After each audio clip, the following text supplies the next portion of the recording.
Hello, everyone, and welcome to Songwriter SESH. Today, my guest is Annie Stokes. Hello. Welcome, Annie. I met Annie recently through Brent Funkhauser, who was a guest a few times ago here on the Songwriter SESH, and he said there's this songwriter that lives close to me, or I know that you've got to have on the show. I came out and saw you guys, and there you were, and he was right.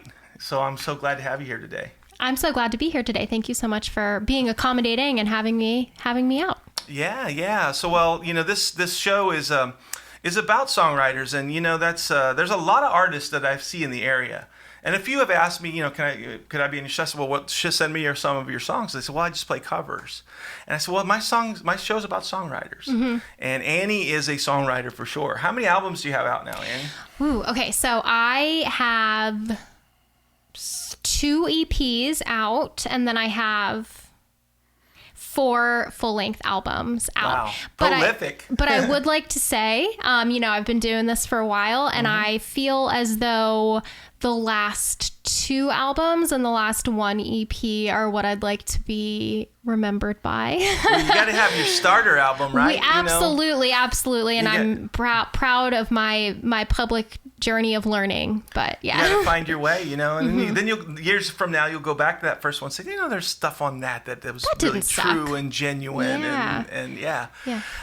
So how my typical questions I ask, how did you get into songwriting? Did you learn play early and then decide, I don't like just playing these songbooks, and I got a feeling in my heart. What got you to be a songwriter? Well, I actually took a bit of a roundabout way to becoming a songwriter. Is that what I started out doing musical theater, which I don't know if I was a theater kid.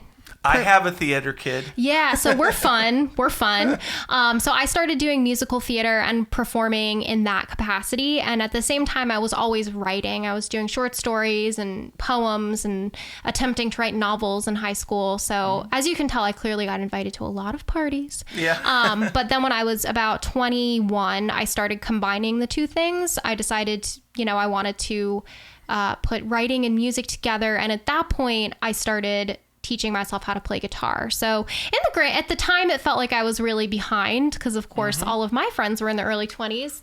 So my musician friends who had been playing for a while, had been playing since they were like 10. But I'm sure you found them very encouraging. Musicians in general seem to encourage each other all that we can. 100%. We're trying to get people to join our cult. So everybody was super kind to me. And now, of course, that I'm 36, I realized that 21 is actually, was rather young in the grand scheme of things to be a musician. Yeah. So I started out theater kid, poet, and then decided to just create the trifecta of making a lot of money and become a singer-songwriter. Well, how's that worked out? So great. Come to me for financial advice. Yeah, well, what I find in the fact that you've made 4 albums and an EP is that you haven't let, the system get in the way of you continuing to create. I have not. And I appreciate you bringing that up because the past year, I think I've really had so many conversations with myself, my husband, who's my songwriting partner, and a lot of other artists about just the discouragement that we can feel these days with the fact that, to be an artist who is engaging in our industry means that you also have to be a content creator, which I could go on and on about how atrocious I think that is. But at the end of the day, you can't let that stop you from being an artist, and I don't really know the answer to engage in the industry without selling your soul to an algorithm, but we got to keep trying. Yeah, well, making the content is part of it. We had Dominic Cicala on here last week, and he talked about that word content creator, right? Yeah. And he's probably kind of embracing it, I've noticed from him. And I do a little bit, this show is a little bit about that, but really, I'll be honest, the reason I do the show is I get to meet people like you. Yeah. And that we get to learn some songs together. Yeah. And play them. And thankfully, today, we're going to start with one of my songs. I'm so excited. We don't usually do that. I usually save it for last, particularly for the audience. They don't have to listen to me talk about my songs or listen to my song first. But you've done something with one of my favorite songs, but you've done something totally different with it. You've Annieized it. I love that. Let's keep using that word. Okay. Poor man's copyright. All right. So I chose the song Philly Girl, And I initially chose this song because my husband is from Philadelphia, and I am not from a city that is so loud. I'm from the DC area. We have our own culture, but if you're from Philly, or if you know someone from Philly, or if you know someone who knows someone who's from Philly, they'll tell you. So I feel like I've been embraced into the culture because I had no choice. And then I also chose it because it's very jazzy, and it uses chords and a chord structure that I necessarily would not have chosen myself. So it's too. Because I wrote that with Dave Fenstermacher, my piano player. And so he's like, Ken, we got to get out of these C, D, G, songs and get into something like, here's a 7th minor chord. I'm like, okay, you were like, okay, let's do it. Okay.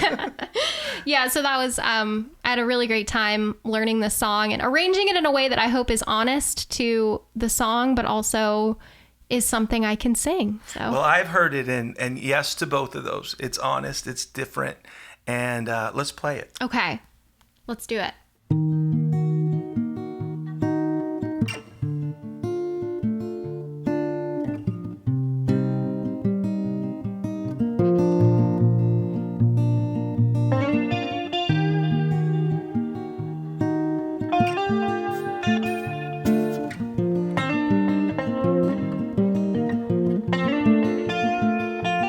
That girl from Philadelphia is crazy on my mind.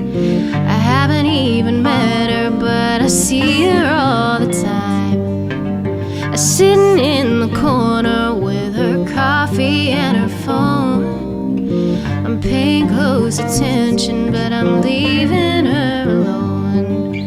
Oh, my imagination makes it reality. I got this funny feeling she's the one for me. Ooh, if I blow it, I may never know what it's like to hold her as we're dancing slow. And I got one shot to get to know her, find out what gives her feels. I'm pulling back the curtain to see what she reveals, and I got one shot I can show her that I can't treat her right. One shot, here I go now, I'm taking it tonight. Ooh, I don't know why I can't get that Philly girl off my mind. Now that girl from Philadelphia is right here in my arms. We're sitting in the terrace and we're taking in the stars. Wanna pull her closer, but I don't know what she'd say. Will she let me go there, or will she turn and walk away?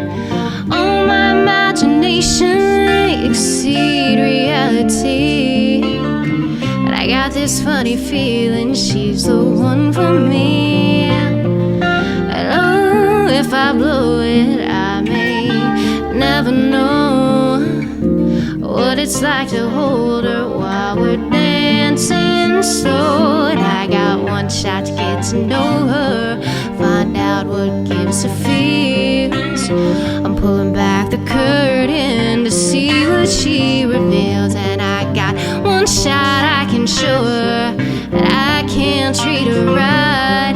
Got one shot I can show her, and I'm taking it tonight. Oh,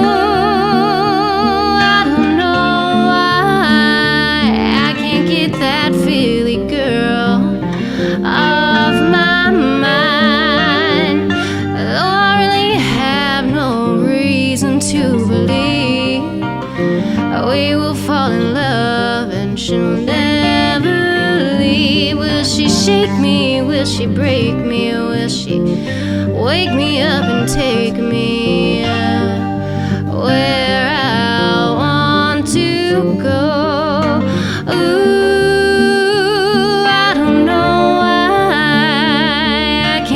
that Philly girl off my mind, and I got one shot to get to know her, find out what gives her feels. I'm pulling back the curtains to see what she reveals, and I got one shot I can show her. I got got one I shot. can't treat her right. I got One shot, here I go now, and I'm taking it tonight.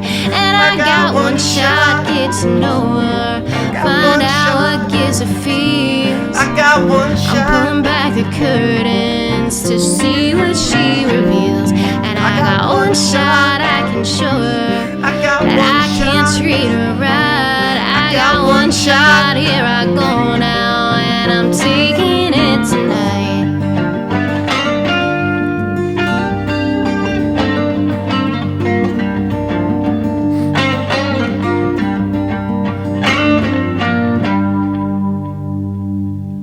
Ah, that was fun. That was so fun. I hope we did Philadelphia proud. I think we did. They'll let us know if we didn't. Well, they definitely will let us know if we didn't. Annie, thank you for doing that great version of Philly Girl, because I knew when you said you wanted to do that song at first, I was like, really? And then I was like, oh, she's going to do something cool with it, I know. So, and I didn't have any idea what you were going to do till you got here today. Yeah, because I could have sent you a voice memo, but that would have made things too easy. Oh, well, no, I actually thought it was even better, because then I could be surprised by it and find something. I would have overdone it if you'd have sent me something, so we kept it simple. Mm-hmm. And it was beautiful. Thank you. Thank you. So let's go on. You sent me your song 23. Right. So a story about, being 23. Did you write this when you were 23? I wrote it when I was 35. Okay. And a really big part of the album Ghostwriter is the idea that I am now old enough to look back on my 20s with more objectivity. I can be a more honest narrator, a reliable narrator. Mm-hmm. I don't think that objectivity is always the goal when you're writing music or making art. Sometimes you do want to have a song or a novel or a poem that's about the experience of going through something. But that was all that I did in my early 20s. Just experienced it. You didn't have time to write. You were busy experiencing things. Right. And I was, if I did try to write about it, I was very much like, here's my group chat set to music about how I'm right and he's wrong, Yeah. And then, the gift of being a little bit older and being in a stable relationship and having self-worth that exists outside of other people's approval is that I can kind of look back and be like, oh no, I was crazy. Well, and you're also able to tell the story knowing the outcome. Knowing the outcome, having a greater empathy for the other people who are involved. Mm-hmm. So the album is called Ghostwriter because I was it's ghost written by all the people I used to be and all the people I used to know. And now I'm putting it out there for posterity and for me to kind of be like, actually, these songs that I've been trying to write for a decade, I think I actually can do it now. Yeah. It's always, I didn't live my 20s like that. I had a very boring work. I just worked all the time. I was focused on career. It was the 80s. It was the Gordon Gekko period, right. So all of that kind of stuff. And so you were just like, I had to buy the suit and tie to go to work. You had to wear an Izod. I probably had a few of those, yes. And everybody was trying to one up each other. That was just kind of like, you got out of college and was trying to be the yuppies. We were definitely trying to be yuppies, and it took all the fun out of it. So, I kind of got into it later. So it's interesting. You can look back on a time where you were enjoying yourself so much. And it's a dead period for me. I can't look back at that and relate. Yes. And I will say I did enjoy my early 20s. I'm glad I have those stories. Yeah. When I was going through it, there was a lot of angst. But no, I'm very grateful. Sometimes those really seminal, important watershed moments that you have, when you're going through it, it feels like trauma. Yeah. And I guess that's why it took me almost over 10 years to be able to write about being 23. Was a year that I moved in with my best friend, who was actually still my best friend. We were texting last night, and we were texting last night about how we're done being crazy, and we want to be like the ants in Practical Magic, where we kind of judge the younger, like guide them. Ants, AUNTS? AU, yeah, not like bugs, but yeah, we are both on the same page. I wrote this song about our friendship, and she and I are both kind of like the party starts at 9, but my bedtime's 9:15. Like we all go through that, Yeah. and then you get older, then you kind of want to do that again, So then because you can't sleep till but a few hours a night anyway. Yeah, So- we'll see. We'll see if I ever come back to being nocturnal, but Well, and then tell me a little bit about the production, because this is, I was telling you before we started, like, I don't know, just listening to it, I had this kind of like, it's definitely Americana. It's new Americana. It's fresh Americana, I think. I Thank you. love that about this song. And I kind of got this Hey Ya vibe, you know. I don't know why, just like this, there's something about the beat or something. So I don't know. Don't let that fool you that probably has nothing to do with Hey Ya, but it didn't until just now, but I love that. I work with Austin Bello. He's my producer and my co-writer. We love Austin. My husband. Is he here in the area? Is he a local? Yeah. I thought, is Austin in the room with us right now? No, not that local. He's in Northern Virginia. Yeah. I also co-write with my husband, Will Berger, who is my bass player. He's very good too, by the way. Yeah, I think and so. you guys have such great banter on stage. When your daughter comes up and like wants to bug you, you guys figure out who's got the time to deal with that. That was a first at the album release party. Our daughters just joined us. Yeah. It was great to see. Thank you. The family dynamic that you guys have is really it makes for. You would think it makes for great familiarity with what you're trying to do. It does, and it gives us a purpose behind what we're trying to do. We talked a little bit about content creation earlier, and being with my family and making art with my family can kind of ground me a little bit when I can get lost in like the idea of having to put things on social media. But yeah, back to what you were saying, when we're in the studio, I try really hard to let a song be a song. You know, there's a saying, write drunk, edit sober. I don't drink. I wouldn't spend time in the studio drunk, but like, I like the idea that you write messy, you make something messy, you let it be what it is. And then afterwards you can kind of go back and shape it. Yeah. I try really hard to let a song be what it's going to be. Even so, when we were making this song, I was kind of like, okay, we are going to try and put this on Americana radio. We are going to try and get into country publications. Like, we'll see what happens here. And we've been blown away by the response people have given it. You can edit yourself to death like that, you know, by saying this doesn't sound like you. I'm definitely a subscriber of that. Let it be what it needs to be. Let it be what it needs to be. Even if it's not what you thought it should be. And even if it doesn't always fit into a box, you have to let a song be what it is. But I do feel like I was maybe underestimating the country music community a little bit, because they have found space for it. Yeah. Even with its like punk emo bass riff. but you know, the Hey Ya bass riff. But you know, contrary to that though, when you're in the studio and there's a song that you've built and in your heart you got the feel, and the band goes a totally different direction and it's not working, you have to stop it then. Yeah, for sure. You have to say, guys, you know, this Cars version of this song is just not working. It's got to get more organic, or the other way. If we just put some synthesizers in this, it'd be cool. I mean, you got to know where you want it to go to, because it can get off the rails as much as it can get on the rails. 100%, and it's such a tough balance to find. But this song, we were never off the rails. It was just a journey I didn't anticipate. I love the song. Thank you. We're gonna do a kind of a funky version of it for you here, and let's see if we can make it work. Yeah. Driving down 81, 23, singing at the top of our lungs, drinking Hennessy, planning on growing up, not getting older, clothing ourselves in done impossibilities, secondhand smoking only when I'm drinking. When did we become California sober? You didn't love her like she loved me when we were 23.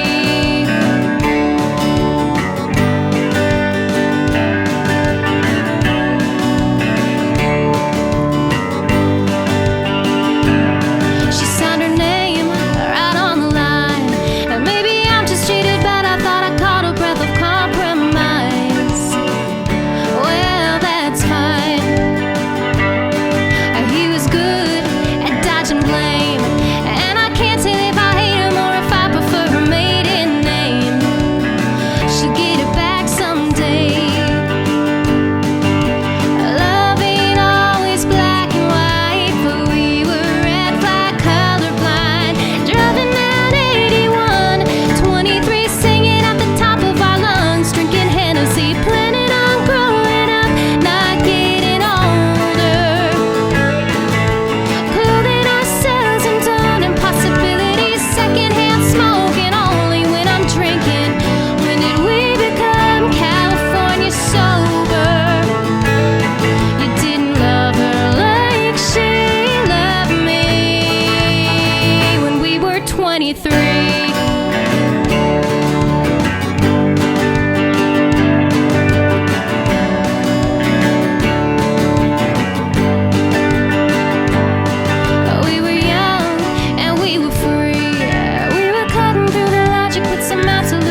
right, Andy, that was fun doing that kind of upbeat version of 23. And I'm going to listen to that song. It's going to be on my podcast from now on. Or not my podcast, but my Your playlist. From now on. So Nice. Well, I had fun. So where can people hear you? And I usually put that last on this show. It's like, where can I hear you? Let's do it in the middle this time. Like, where are people going to be able to see you playing? I know you play quite a bit around. And Yeah, so I'm going to be playing at the Birdcage at Belmont in Charlottesville on October 11th. Is that a band or solo? Full band. Oh, full that's band. that's great. That's a treat. You have a really fun band. I love my band. Yeah. And then actually, we are planning some really fun stuff in 2026. But because I have 2 kids, we kind of hibernate a little bit during winter. So if you wanna, I guess October 11th is kind of like our grand finale of 2025. So if you're in Charlottesville, come out and hang out with us. Yeah, and then are you going to be doing anything this winter, or just writing, or you just really take time off? Writing, gestating new ideas, maybe trying to figure out how to do some more home-based creativity, kind of like what you've got going on here. Yeah.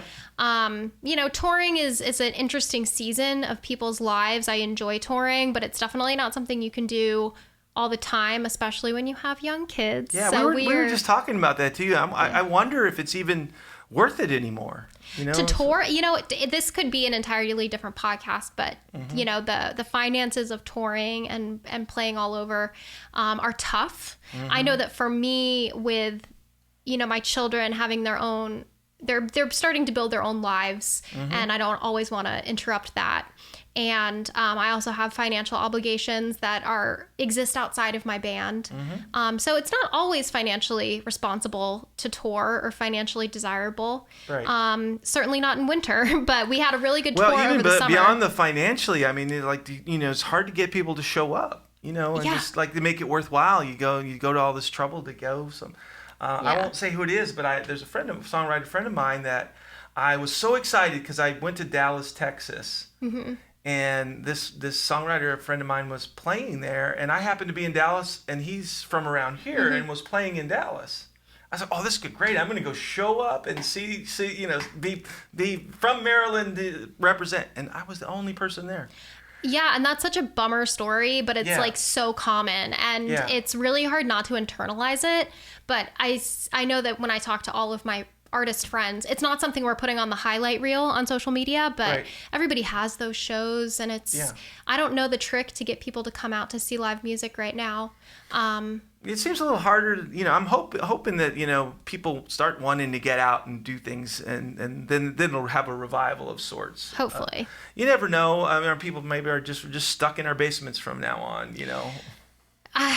I guess only time will tell. I like getting out. I like being around people. Yeah, for sure. Speaking of which, we're going to do our last song of the day is a Jason Isbell song. Yes. And when you sent me this, I was like, yes, because I think, to me, this is one of the most beautiful songs ever written. I love it. I agree with you. Well, I wasn't asking for that. So it seems weird. I agree with you 100%. I only have guests on my show that agree with me 100%. That's the way to do it. But yeah, we both feel that way, and there's something, first time I heard this song, I was like, wow, he just, like lines like, your questions like directions to the truth. We've all been there. Like, you're questioning me. You're trying to get to what's, that just simple, your questions like directions to the truth, like 7 words, tells you a whole story about these people's relationship. And I love how he takes something so weird and obscure, like talking about being vampires, to talk about something that is also very universal and not niche at all, which is just like, we have limited amount of time with the people that we love. But what a weird way to talk about that. Like, well, if we were in a romantasy book, we could live forever. Well, and even in the song, it's an occurrence that I have is, as you get older, you start going, damn, I'm tired. And the idea in the song is of time running out as a gift. Yeah. Like that's you think about like living forever is not necessarily a good thing. No, you know, no. like what am I gonna do forever? No, I've never. Speaking of romantasy, Yeah. whenever I read books like that where there's Yeah. a character who like has immortality Yeah. for whatever reason, that's never. This seems kind of sad. It's very. I don't like it. Yeah, it's kind of sad. I remember being a little kid and that very thought scared me more than anything. Yeah. Was the idea of forever. I tried to, maybe I was, I don't know, a weird I had the kid. same. No, I had the same like panic attacks. I had a panic attack about, like, I remember I was at my grandmother's house in this little shack in Rosine, Kentucky. Do you know the significance of Rosine, Kentucky? No, I don't. It's the home of bluegrass. Oh, cool. Bill Well, Monroe. now I do. Bill Monroe. If you go there, there's the Bill Monroe home. And meanwhile, my grandparents had a farm there. And I was staying there, and there was no lights. I don't think there was lights. Maybe there were lights, but there was no bathroom. I know that. But I was in my grandmother's house, and we started talking about. We had said a prayer before bed. Forever and ever. And Amen. it's sort of like, why am I saying a prayer? So you can live forever. I was like, I don't want to live forever. Like I got a panic attack about that. I think I had the exact same experience. Yeah. So it's a beautiful song, and I saw Jason Isbell with the Drive-By Truckers. Mm-hmm. I didn't know Jason Isbell then. It was just the Drive-By Truckers. They were opening for a band called the Gourds out of Austin, Texas. We were down in Dallas, and loudest concert ever. My ears were bleeding after seeing the Drive-By Truckers. So they make a good impression on me. I went to see the Gourds. Mm-hmm. I think I left during the Drive-By Truckers. So I didn't know much, but I did. I'm wearing my thrift store cowboy Honoring shirt. Amanda. Yeah, so, he did marry a pretty nice lady. He did. They're not together anymore. That's okay. They made a great song. I definitely had a musician crush on Amanda for a long time. I mean, same. Hard not to, right? Amanda, give us a chance. Yeah, well, Hear us out. but We're two married musicians. Yeah, I actually met her several times in Dallas. And then I was in Nashville. I grew up in Nashville. I was visiting my mom, and she was playing in East Nashville because that's like the cool. Mm-hmm. When she first moved to Nashville, she was playing with a woman named Bonnie Whitmore. Mm-hmm. I'm familiar. The Whitmore sisters, and I knew Bonnie, and I'd played some shows with her sister. And I went up to talk to them afterwards, and we were talking about this before the show. They just like, I don't know what it was, but people approaching them after shows, they just seemed it's difficult to get to know. I mean, they were just maybe depleted. I relate to that. I get depleted after shows. Sometimes I have to prepare myself if I play a show and I know I want to talk to people afterwards. I'm like, I have to find an extra keg of energy. I'm usually careful about that, like going to see a musician, and even somebody I know. Sometimes I don't like to go up and like, hey, remember me, or I know you from, because you hear that all the time. I'm sure they do. But that encounter in East Nashville was the last time I had a chance to talk to Amanda Shires. But she was nice and polite. Wonderful. And great reviews. Ready to move on after that, saying hello. But anyway, just seeing their relationship grow and the song come out of it, and now what they're doing is just. What's the name of the band that she's in with Maren Moore? Is it Maren Moore? The High Women. The High Women. We are the High Women. Yeah, that's a cool idea. Put out another album. Where's the album, ladies? I bet they do soon. I bet they do. They better. Well, let's do this. We've earned it. Let's do this. And by the way, we've been practicing this, and I'm so excited to do these harmonies, and you're going to let me sing this one. I get to relax. Yeah, sort of. It's a little different, but we wanted to do these harmonies like this and do it like they do it. So hang in there. We're about to do it.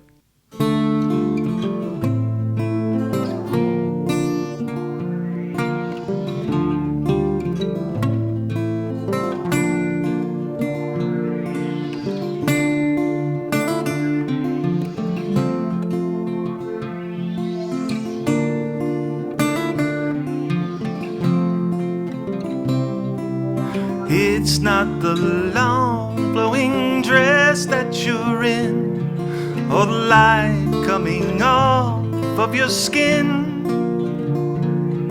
Your fragile heart you protected for so long. The mercy in your sense of right or wrong. And it's not your hand searching slow in the dark, or your nails leaving love's watermark. It's not the way you talk me off the roof. Your questions like directions to the truth. It's knowing that this can't go on forever. It's likely one of us will have to spend some days alone. Maybe we'll get 40 years together, and someday I'll be gone, and someday you'll be gone. If we were vampires and death was a joke, we'd go out on the sidewalk and smoke, and laugh at all the lovers and their plans. I wouldn't feel the need to hold your hand. Maybe time running out is a gift. I'll work hard till the end of my shift to give you every second I can find. And hope it isn't me that's left behind. It's knowing that this can't go on forever.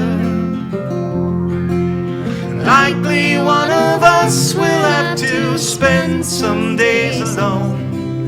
Maybe we'll get 40 years together, and someday I'll be gone, and someday you'll be gone.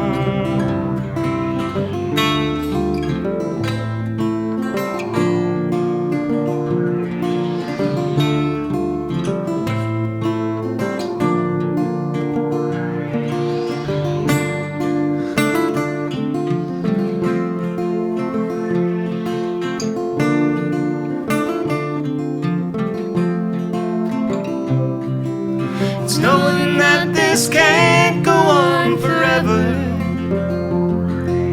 It's likely one of us will have to spend some days alone.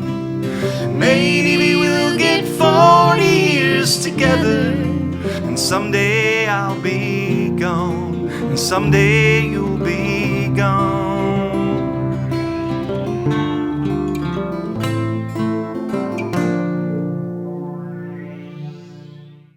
Annie, thanks for being our guest today. Thank you so much for having me. We really appreciate you coming out, and we'll maybe have to have you out again when you got another album coming, something. But Yeah. We'll look for you. Do you have a website that people can find you on? AnnieStokesMusic.com, and also Annie Stokes Music is all of my handles for all social media sites that I have been trashing all day, but you know. Well, good. Go check out Annie Stokes music sites and listen to her music. All 4 albums and the EP are great and fun to listen to. Thank you so much.